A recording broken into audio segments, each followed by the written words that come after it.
Hi guys, and welcome to Escape Wheel Watch Reviews. My name is Steve, and today we're going to be doing a quick overview of the new San Martin SN0054-G-E1/E2. So I received this watch for free. I don't have to send the watch back. That's not going to sway this review one way or another. You will always get my honest review on this channel. And if you want to pick this watch up at the end of the review, go down to the video description. There will be an affiliate link there.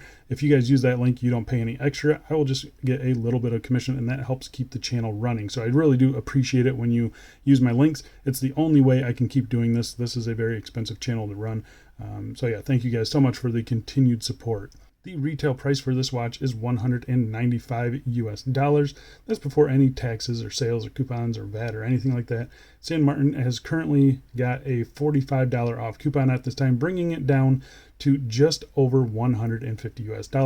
And then I think we're actually going to see a few other coupons from AliExpress themselves to bring this down even lower. So this is one of San Martin's cheapest watches that they sell, and this is something I guess they're going after. They're going to redo a couple models here and there and bring the price down. And I'm here to, I guess, show you guys what they're doing to bring the cost down on these watches and what you're sacrificing when you do pay a little bit less for a San Martin watch.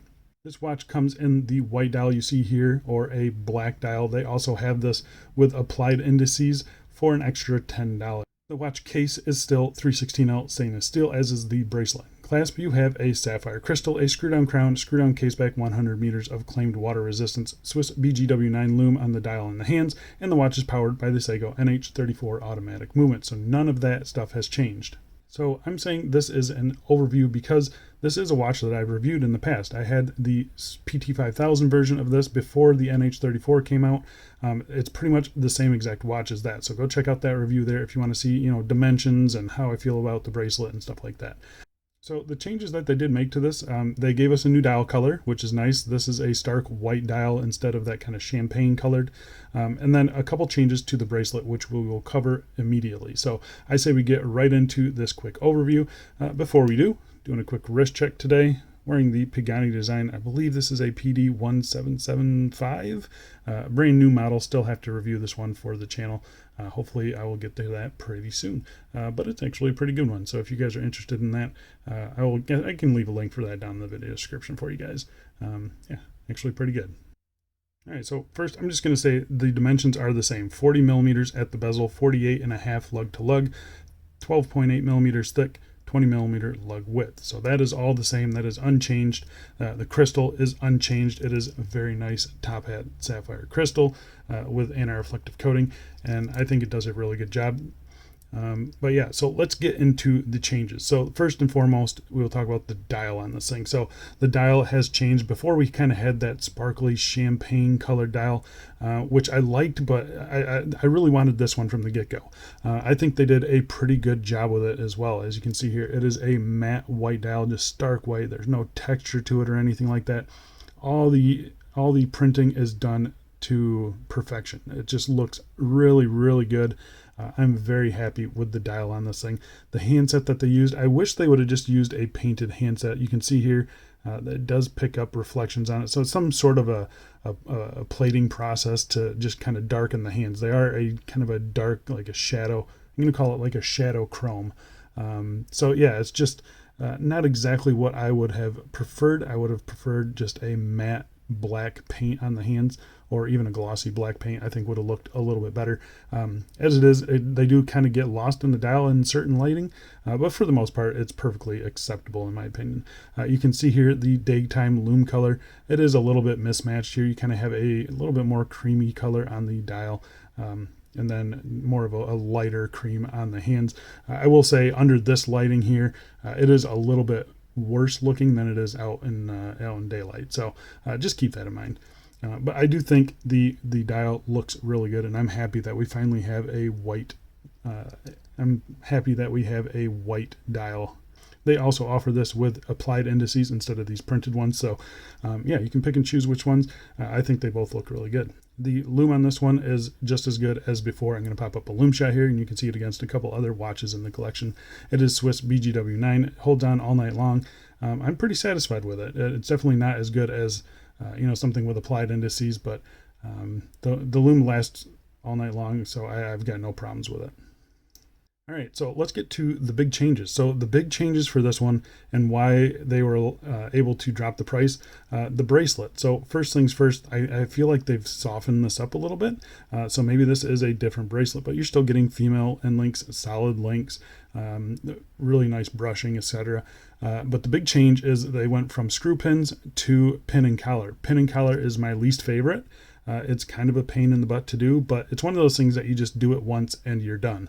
You don't have to mess with it again. So I think the trade-off for that is really good. If we're going to be saving $50 to switch to pin and collar, I will do it every time.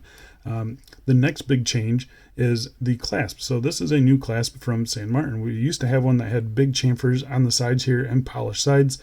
This one is done just a little bit different. So it seems a little bit wider. It's not wider. It just seems wider because of that chamfer, but it's a really nice clasp. You can see here, really nice vertical brushing on the top surface. You still have your applied San Martin hex logo there. All these back edges and everything, they're nice and soft and rounded off. It's a thin clasp. It's a good length as well. You do have 4 levels of micro adjust there. You got polished on the sides. You got these brushed buttons here, which they work really, really good. Nice and soft buttons too. It's just a little thing, but they feel great. Fully milled on the insides here, as you can see, and everything functions as it should. I've had no complaints with it. It is a little bit stiff, but you get a nice satisfying click there. Typically on any of these watches, I usually just push the buttons in anyway, so I'm not really pressing this against my wrist. I have had a couple problems getting it on wrist, just trying to press it on there, but that's not something I normally do. So I usually just squeeze the buttons, click it down, make sure it's latched, unlike that. So again, I think the clasp is something I can live with. Definitely, if those are the only 2 things that are really changing, I can definitely take those and save that $50 on a watch. So yeah, it's just little changes. Other than that though, I think the watch is really unchanged. So there you go, guys. That is the new San Martin SN0054 G E1 or E2. I believe E1 is probably a printed, E2 is a applied dial. But I think the price has dropped. I believe the retail price has dropped like 25 plus the discounts on top of that. You're going to be saving about $50 to $60 over the previous version. And the only thing that I can see that they've changed are the clasp and the bracelet sizing mechanism. That's pretty much it. You're still getting a very nice anti-reflective crystal. You're still getting a Swiss BGW9 lume.